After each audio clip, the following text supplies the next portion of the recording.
Hi geniuses, welcome to the channel Science Wizard. This channel is all about the science subject of class 6, 7th, 8th, 9th and 10th physics and chemistry.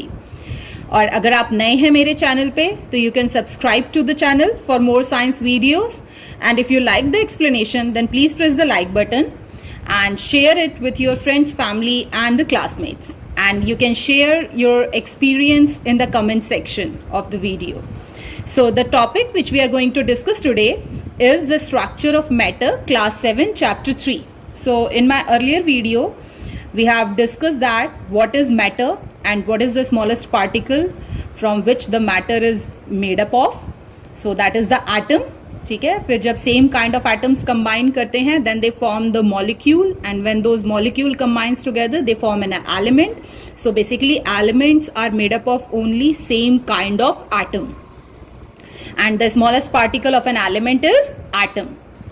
Second हमने discuss किया था when different kind of atoms combine together then they form a molecule, and when those molecule combine together they form the compound. So basically the smallest particle of a compound which can exist independently is the molecule, and the smallest particle of an element which can exist independently, that can be atom or a molecule, both.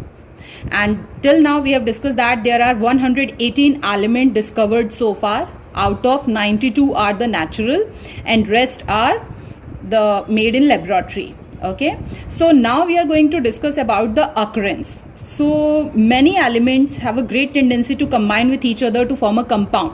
So जो elements होते हैं in order to become stable होने के लिए वो क्या करते हैं, दूसरे elements के संग combine करके they form a compound.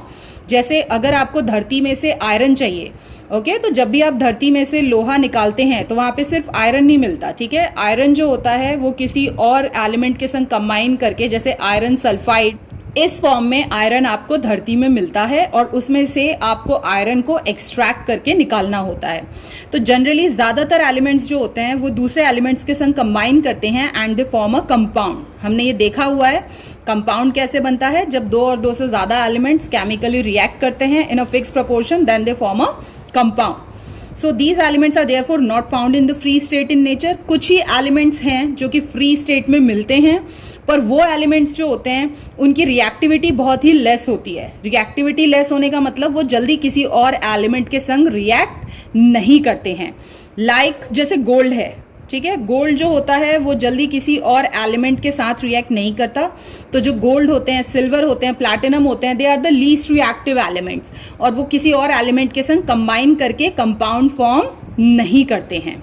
Okay, कुछ फ्यू एलिमेंट्स जो कि फ्री स्टेट में अकर करते हैं, they are the oxygen, nitrogen, gold, ठीक है। जैसे आपको ऑक्सीजन गैस मिलती है एटमॉस्फेयर में, नाइट्रोजन गैस होती है, गोल्ड होता है, ये इंडिपेंडेंटली एग्जिस्ट कर सकते हैं एलिमेंट्स, पर ज्यादातर जो होते हैं वो एग्जिस्ट करते हैं in the form of a compound. जैसे हाइड्रोजन है, hydrogen when combines with oxygen it forms the water, ठीक है। तो हाइड्रोजन और ऑक्सीजन कंबाइन होकर वाटर बनाते हैं, और हाइड्रोजन और ऑक्सीजन के बीच में वाटर बनाने के लिए सबसे इंपॉर्टेंट कंडीशन रिक्वायर्ड है कि हाइड्रोजन और ऑक्सीजन के बीच में there must be a chemical reaction, there must be a chemical change, and the ratio in which the hydrogen and oxygen atoms are combining together that should always be fixed. जो elements होते हैं, ठीक है, वो हमेशा compound के form में exist करते हैं नेचर में।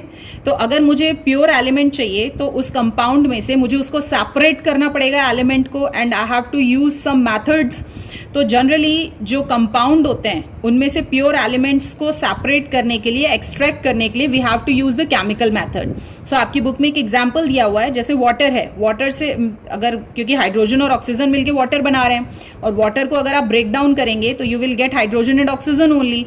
तो वाटर को किस मेथड से ब्रेक डाउन करके हाइड्रोजन और ऑक्सीजन बना सकते हैं आप, that is the electrolysis method. Electrolysis means by passing the electricity water breaks down into the ions, ठीक है, और वहां पे फिर आपको हाइड्रोजन और ऑक्सीजन गैस डिफरेंट आपके जो इलेक्ट्रोड्स होते हैं उन पे एक्यूमुलेट हो जाती है। So basically you have to use the chemical method to separate the elements from which the compound is made. Next is the property of the compound. So the compound can be broken down into constituent elements by the chemical method. ठीक है, जैसा भी आपको बताया गया electrolysis. तो किसी भी कंपाउंड को आप उसके कॉन्स्टिट्यूएंट एलिमेंट, कॉन्स्टिट्यूएंट का मतलब होता है जिससे मिलके वो बना है। जैसे वाटर हाइड्रोजन और ऑक्सीजन से मिलके बना है, तो वाटर को आप ब्रेक डाउन करेंगे तो you will get hydrogen and oxygen. ठीक है, आयरन सल्फाइड है, आयरन सल्फाइड को अगर आप ब्रेक डाउन करेंगे तो you will gate iron and sulphur. तो कॉन्स्टिट्यूएंट एलिमेंट वो होते हैं जिनसे मिलके वो कंपाउंड बना होता है। तो अगर आपको कंपाउंड को ब्रेक डाउन करना है उसके कॉन्स्टिट्यूएंट एलिमेंट्स में, तो you have to use a chemical method to separate them. Like water can be broken down into hydrogen and oxygen by passing the electricity through water, and इसी process को हम कहते हैं electrolysis. Next is a compound always contain the same element combined together chemically in the fixed ratio. जैसे water है, तो पानी अगर आप सी से लें, अगर आप पॉन्ड से लें, आप अपने घर के एक्वागार्ड से लें, कहीं से भी लें, the formula will always B H2O। तो इसका मतलब क्या है कि जो एलिमेंट्स हैं, कॉन्स्टिट्यूएंट एलिमेंट जिनसे मिलके वाटर बनता है, that will always be same, hydrogen and oxygen. Okay, और जो रेशियो है in which the hydrogen and oxygen are combining together, that is 2:1, that will always be same. फिर अगर आप देखेंगे तो आपको शुगर का एग्जाम्पल दिया हुआ है। This is the formula of the sugar. Sugar का फॉर्मूला होता है C12H22O11। ओके, जो आपके घर में चीनी आप यूज करते हैं चाय बनाने के लिए या कोई भी स्वीट डिश बनाने के लिए, तो उसका जो मॉलिक्यूल होता है उसमें हमेशा 12 एटम कार्बन के होंगे। ये कार्बन के 12, 22 हाइड्रोजन के 22 और 11 एटम ऑक्सीजन के, 11 एटम ऑक्सीजन के। सो जो रेशियो है 12:22:11, ये हमेशा कांस्टेंट होगा। ओके, नो मैटर कहां पे और कैसे शुगर प्रोड्यूस हो रहा है, शुगर का फॉर्मूला हमेशा फिक्स रहेगा। जैसे सॉल्ट है NaCl, ठीक है, तो जो आपके घर में आप कॉमन सॉल्ट यूज कर रहे हैं वो NaCl है, तो उसमें एक एटम सोडियम का, एक एटम क्लोरीन का होगा। The ratio should always be fixed, और जो एलिमेंट्स हैं सोडियम और क्लोरीन वो भी हमेशा फिक्स्ड रहते हैं। The properties of a compound are different from those of its constituent elements. Okay, so और हाइड्रोजन और ऑक्सीजन जब कंबाइन करते हैं तो they form a water. Okay, तो वाटर जो होता है वो आग बुझाने के काम आता है, बट जो हाइड्रोजन और ऑक्सीजन है they both supports the burning. तो इसका मतलब कि इन दोनों की प्रॉपर्टी हाइड्रोजन और ऑक्सीजन की बिल्कुल ही अलग होगी वाटर से। तो जब भी कोई दो एलिमेंट्स कंबाइन करते हैं chemically and there is a formation of a compound, तो कंपाउंड की जो प्रॉपर्टी होती है that is totally different from its constituent elements. So these are the three properties of the compound which you have to always keep in mind with the examples. Now the next is the mixture. Okay, so mixture कैसे form होता है?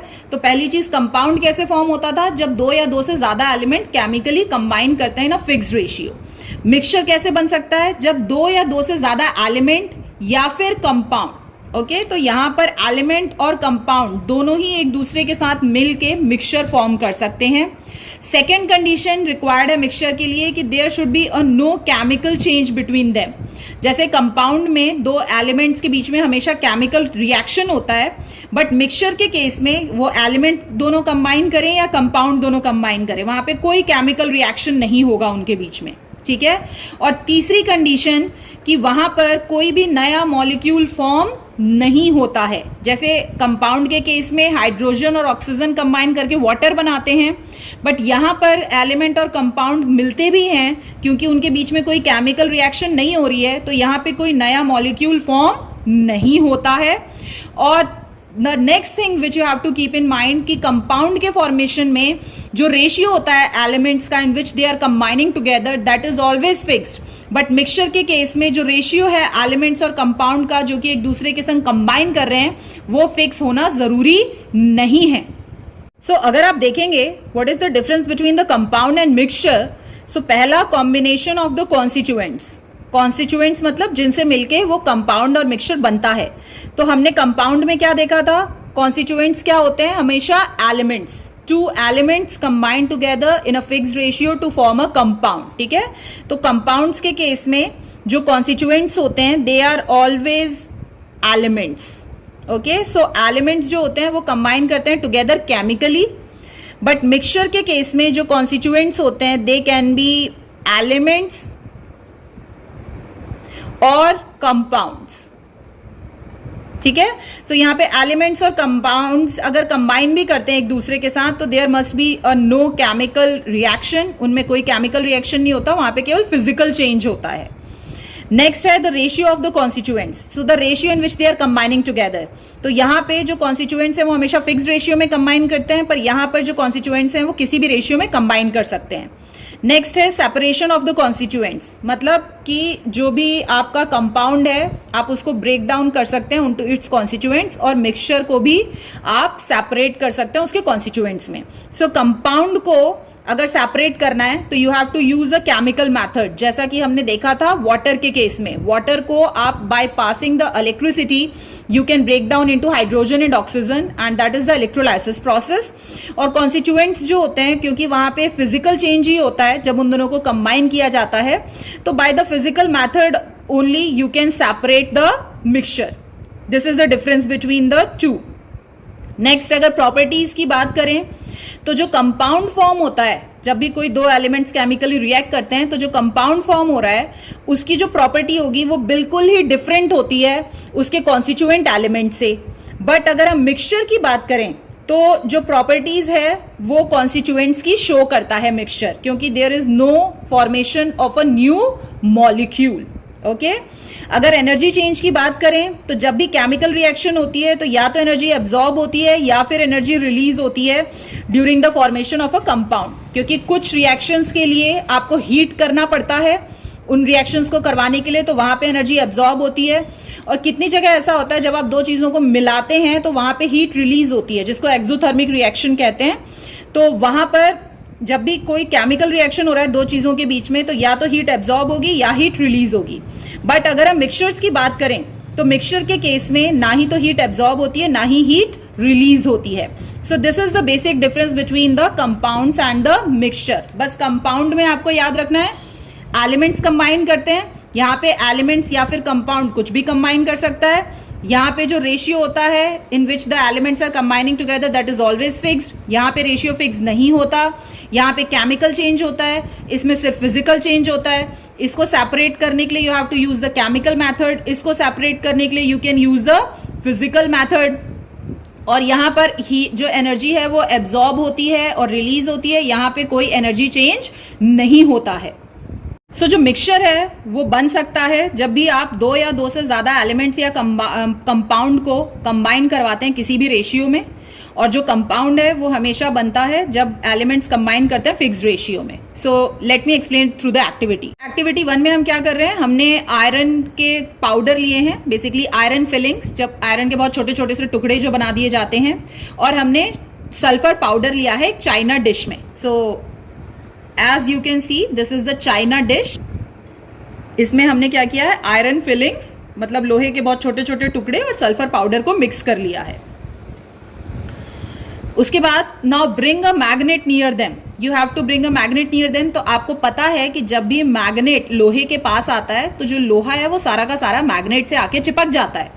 तो जैसा आप देख सकते हैं यहाँ पर कि जैसे ही आप मैग्नेट लेके आएंगे इसके पास, तो जितनी भी आयरन फिलिंग्स हैं वो सारी आके इस मैग्नेट में चिपक जाएंगी, और जो सल्फर पाउडर है वो आपके चाइना डिश में ही रह जाएगा।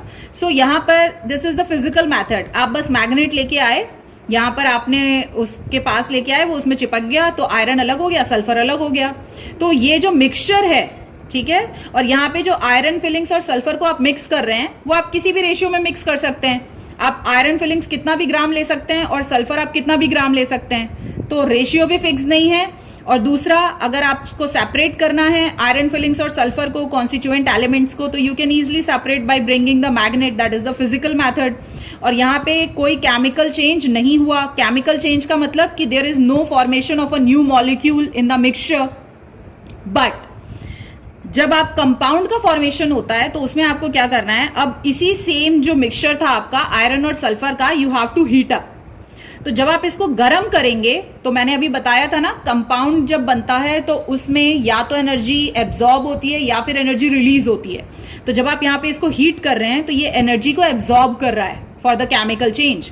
सो जब भी आयरन और सल्फर को आप हीट करेंगे तो they combine together, means there is a chemical reaction between them and there is the formation of new molecule, that is the iron sulphide.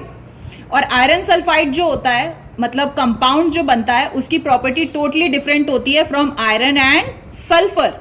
तो यहां पर जब आयरन सल्फाइड बन जाएगा और उसके बाद आप मैग्नेट लेके आओगे तो उसमें से वो मैग्नेट में चिपकेगा नहीं, क्योंकि वहां पर अब आयरन अपनी प्रॉपर्टी शो नहीं करेगा, क्योंकि वहां पे एक नया मॉलिक्यूल बन गया आयरन सल्फाइड। बट मिक्सचर में आपने क्या देखा था कि even after mixing the iron and sulphur, when you bring the magnet towards that mixture, so the iron get attracted towards the magnet, मतलब आयरन अपनी प्रॉपर्टी शो करता है। सो इसका मतलब कि जो मिक्सचर होता है उसमें constituent element shows their property, और जो कंपाउंड होता है उसमें कॉन्स्टिट्यूएंट्स एलिमेंट्स अपनी प्रॉपर्टी शो नहीं करते हैं, क्योंकि जो कंपाउंड है वो टोटली डिफरेंट प्रॉपर्टी शो करता है उसके कॉन्स्टिट्यूएंट एलिमेंट से। In order to make one molecule of iron sulphide you will need 1 atom of iron and 1 atom of sulphur.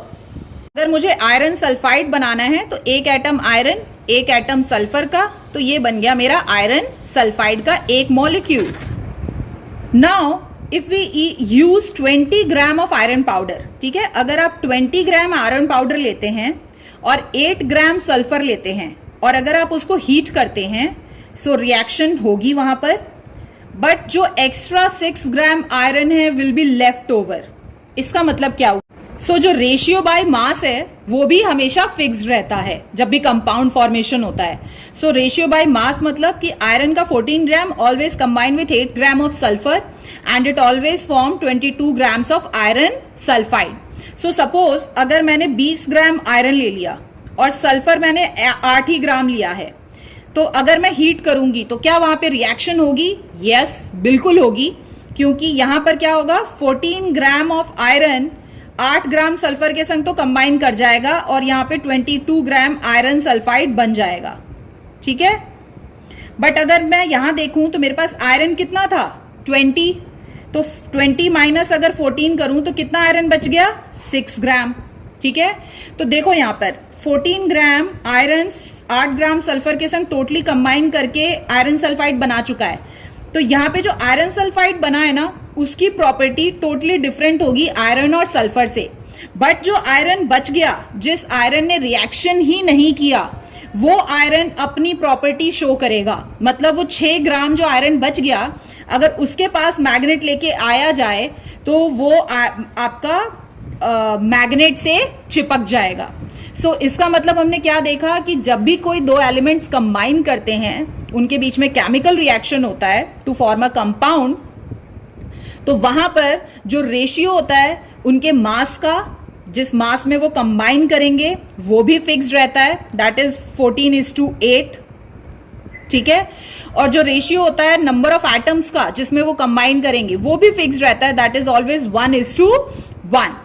सो इससे अगर मैं यहां पे सल्फर ज्यादा ले लूं और आयरन इतना ही रहने दूं तो सल्फर बच जाएगा। So accordingly you can easily calculate. अब ये मास कैसे निकालते हैं, this you will learn in the higher classes. Let me give you one more example. H2O है, ठीक है। तो यहां पर जब भी हाइड्रोजन और ऑक्सीजन कंबाइन करेंगे और वाटर फॉर्म करेंगे, तो यहां पर जो रेशियो है उनके नंबर ऑफ एटम्स का वो हमेशा 2:1 रहेगा। और जो रेशियो बाय मास है that is always 1 gram of hydrogen always combined with 8 gram of oxygen to form 9 gram of water. So जो रेशियो है हाइड्रोजन और ऑक्सीजन का by mass that is always 1:8। तो ये भी रेशियो हमेशा फिक्स्ड रहता है। So the first question is, what is the difference between the smallest particle of an element and the smallest particle of a compound? So the smallest particle of an element is atom, and the smallest particle of a compound which can exist independently is the molecule. For all the elements, the smallest particle that can exist independently is an atom. Do you agree? तो सारे elements के लिए क्या जो सबसे smallest particle होता है वो एटम ही होता है जो कि इंडिपेंडेंटली एग्जिस्ट कर सकता है? तो नो, वी डोंट एग्री। सो जो एलिमेंट्स हैं वो दो तरीके से फॉर्म होते हैं। एक तो जो एटम इंडिपेंडेंटली एग्जिस्ट कर सकते हैं वो कंबाइन करके एलिमेंट फॉर्म करते हैं, और जो एटम इंडिपेंडेंटली एग्जिस्ट नहीं कर सकते they combine to form a molecule first and then those molecule combines to form an element. So no, we don't agree because there are many atoms which do not exist independently in nature, so they exist as a molecule. Most elements are found in free state in nature. Do you agree? So अभी हमने देखा कि नहीं, ज्यादातर elements जो होते हैं वो compound state में exist करते हैं. Okay, they always combine with other elements because वो बहुत reactive होते हैं. वो दूसरे elements के संग जल्दी ही combine करके compound form में exist करते हैं nature में. And we have to separate the constituent elements from that compound by the chemical method. कुछ ही ऐसे एलिमेंट्स हैं जो कि इंडिपेंडेंटली एग्जिस्ट कर सकते हैं नेचर में, like gold, oxygen, nitrogen. We have seen that. ज्यादातर एलिमेंट्स की टेंडेंसी होती है to combine with other elements to form a compound. A scientist found that 2 samples of the same compound had the same element combined in the different ratio. Was the finding correct? तो एक scientist ने ये देखा कि 2 samples लिए उसने same compound के. ठीक है, जैसे मान लो हम वाटर ले लेते हैं कंपाउंड. ठीक है, तो उसके पास 2 सैंपल्स हैं वाटर के. एक उसने सी से लिया और एक उसने एक्वागार्ड से लिया. सो उसके एलिमेंट्स सेम हैं. ये तो किसी भी कंपाउंड जब फॉर्म होगा तो एलिमेंट्स तो हमेशा सेम ही होंगे उसके. अगर वाटर बनाना है तो हाइड्रोजन और ऑक्सीजन से ही बनेगा हर बार. और वो रेशियो है वो डिफरेंट रहेगा क्या? तो क्या किसी भी कंपाउंड का जिस रेशियो में उसके एलिमेंट्स कंबाइन करते हैं वो डिफरेंट हो सकता है for the same compound? No, because whenever there is a formation of a water, जब भी वाटर फॉर्म होगा तो वाटर के फॉर्मेशन के लिए जो रेशियो है हाइड्रोजन और ऑक्सीजन का वो हमेशा 2:1 ही होगा, भले आप पानी कहीं से भी लें. So the answer is no, the finding was not correct because the same compound, for the same compound the elements would always be same and the ratio in which these elements are combining together to form a compound they are always be fixed. तभी compound बनता है. The same scientist as above found that 2 samples of a mixture of same element has the element mixed in different ratio. Was the finding correct this element this time? Yes, this can be possible. Let me explain you how. उसने क्या देखा कि hydrogen और oxygen 2 elements हैं. ठीक है, H2 and O2. तो जब भी वो कंबाइन करते हैं तो जनरली अभी तक हमने क्या देखा है कि हाइड्रोजन और ऑक्सीजन जब कंबाइन करते हैं तो they form a water and the ratio in which the hydrogen and oxygen are combining together is 2:1. So scientist ने क्या देखा कि हाइड्रोजन और ऑक्सीजन जो हैं वो कंबाइन कर रहे हैं डिफरेंट रेशियो में. क्या ऐसा पॉसिबल हो सकता है? तो बिल्कुल हो सकता है. सेम एलिमेंट अलग अलग रेशियोज में भी कंबाइन कर सकते हैं. जैसे हाइड्रोजन और ऑक्सीजन ही जब कंबाइन करते हैं तो there is a formation of one more compound that is H2O2, is the hydrogen peroxide H2O2. और यहां पर अगर आप देखेंगे तो हाइड्रोजन और ऑक्सीजन का जो रेशियो है दैट इज 2:2. ठीक है, आप इसको सिंपलेस्ट फॉर्म में कन्वर्ट करेंगे तो दैट इज 1:1. इसका मतलब हाइड्रोजन का एक एटम ऑक्सीजन के एक एटम के संग कंबाइन करता है and there is a formation of this compound that is H2O2. इससे हमने क्या कंक्लूड करा कि different type of same elements when combine in different ratios. ठीक है, सेम ही एलिमेंट अगर डिफरेंट रेशियोज में कंबाइन करते हैं तो yes they can form the different compounds. But अगर कंपाउंड सेम ही है तो कभी भी वो एलिमेंट उसी रेशियो में कंबाइन करेंगे, किसी और रेशियो में कंबाइन नहीं कर सकते. रेशियो हमेशा फिक्स्ड होगा. तो till now we have discuss that there are 118 elements और ये 118 एलिमेंट्स जो हैं एक दूसरे के संग कंबाइन करके मिलियंस ऑफ कंपाउंड फॉर्म कर सकते हैं. सो इनका पूरा नाम एलिमेंट्स और कंपाउंड का लिखना इज अ टाइडियस जॉब. ठीक है, and describing their reaction is very inconvenient. आपको हर बार hydrogen plus oxygen gives water लिखना पड़े तो that is really very difficult. So इसीलिए सिंबल्स की खोज की गई. याद रखना हमेशा कि जो एलिमेंट्स होते हैं they are represented by the symbols और जो कंपाउंड्स होते हैं they are represented by the formula. So this is the basic difference. ठीक है, और सबसे पहला जो सिंबल बताया गया था the scientist that is the Dalton. Dalton ने सिंबल्स दिए थे. तो उस वक्त क्या था, बहुत ही कम एलिमेंट्स की खोज की गई थी तो कुछ एलिमेंट्स के लिए उन्होंने ऐसे सिंबल्स बना दिए.